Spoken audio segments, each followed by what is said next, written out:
sleeping for 2 days. In my bed. And then I met Buck.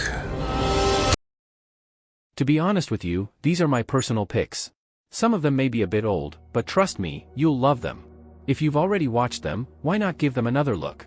These movies have brought countless families together, and during this festive season, it's the perfect time to come together and enjoy them once more. Gather with your loved ones, sit back, and let these timeless films create lasting memories.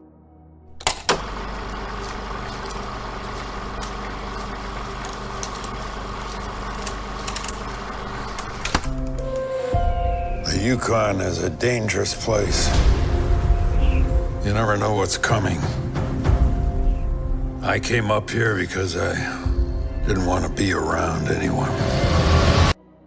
The Call of the Wild, 2020, is an American adventure film directed by Chris Sanders, based on Jack London's 1903 novel. Set during the 1890s Klondike Gold Rush, the story follows Buck, a gentle dog stolen from his California home and sent to the Yukon. There, he befriends John Thornton, an old outdoorsman, and embarks on a transformative journey. Initially sold to mail carriers Perrault and Francoise, Buck becomes a sled dog, proving his strength and loyalty while facing challenges, including a rivalry with the lead dog, Spitz. After defeating Spitz, Buck becomes the pack leader and successfully leads the team to deliver mail on time. However, the route is replaced by the telegraph, and Buck is sold to Hal, a cruel gold prospector, who overworks the dogs. Thornton rescues Buck from Hal, and they form a deep bond while exploring the wilderness together. Buck feels drawn to a white wolf and begins transitioning between his life with Thornton and the wild. Hal later tracks them down and fatally shoots Thornton, but Buck kills Hal and mourns his master's death. Ultimately, Buck embraces his wild instincts, becomes a pack leader, and starts a new life in the wilderness with the white wolf and their offspring. Buck.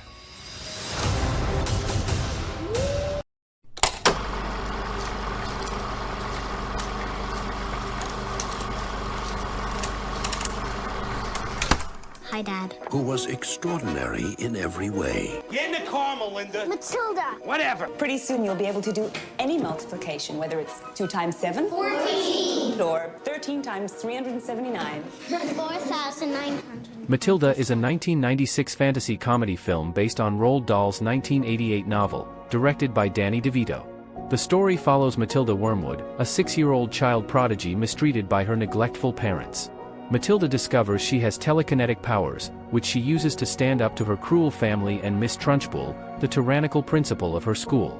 Despite her intelligence, Matilda's parents enroll her in Cruncham Hall, where Trunchbull imposes harsh punishments on students. Encouraged by her kind teacher, Miss Honey, Matilda learns to harness her powers. She uses them to confront Trunchbull, uncovering her abusive past and reclaiming Miss Honey's rightful inheritance.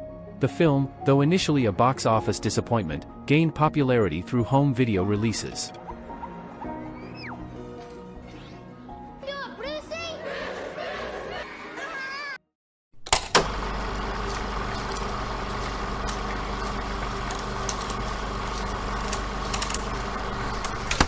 Like a music box. Who built him? I would think a magician. Hugo, 2011, is an adventure drama film directed by Martin Scorsese, based on Brian Selznick's novel The Invention of Hugo Cabret. Set in 1931 Paris, the story follows 12-year-old Hugo Cabret, an orphan living secretly in the Gare Montparnasse railway station, maintaining its clocks to avoid being sent to an orphanage. Hugo tries to repair a mysterious automaton left by his late father, believing it holds a message from him. Caught stealing parts for the repair, Hugo is forced to work for Georges, a toy store owner who confiscates his notebook. Hugo befriends Isabelle, Georges' goddaughter, who possesses the heart-shaped key needed to activate the automaton. Together, they discover the automaton's drawing, a scene from A Trip to the Moon, revealing Georges' identity as the pioneering filmmaker Georges Méliès. Georges, disillusioned by the loss of his films and dreams after World War I, initially resists acknowledging his past. With help from a film historian, Hugo and Isabelle rekindle Georges' passion for his work. Meanwhile, Hugo faces danger when the station inspector discovers his uncle's death and threatens to send him to an orphanage. In a dramatic turn, Georges claims Hugo as his own, saving him from the inspector. The story concludes with Georges being honored at the Film Academy for his contributions to cinema. Hugo finds a new family with Georges and Isabelle, who begins writing Hugo's tale.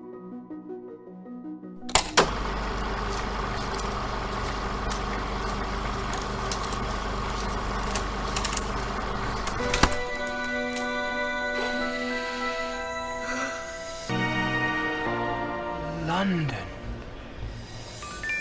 Stranger danger, there's some sort of bear over there. Probably. Paddington is a live-action animated comedy directed by Paul King, based on Michael Bond's Paddington Bear stories. The film follows a young bear from darkest Peru who migrates to London after his uncle's death and his Aunt Lucy's move to a retirement home. The bear, later named Paddington, is adopted by the Brown family despite initial reluctance from the father, Henry. As Paddington seeks to find the explorer who once befriended his aunt and uncle, he encounters Millicent Clyde, a taxidermist with sinister plans to stuff him. Through a series of adventures, Paddington learns the explorer was Millicent's father, Montgomery Clyde, who was ostracized for refusing to bring a bear specimen to the Geographers Guild. Millicent captures Paddington, but with the Browns' help, he escapes. Millicent is thwarted and arrested, while Paddington finds a permanent home with the Browns. The movie was a critical and commercial success, praised for its humor, heartwarming story, and Ben Whishaw's voice performance as Paddington. Paddington. He's a bear. I can see that.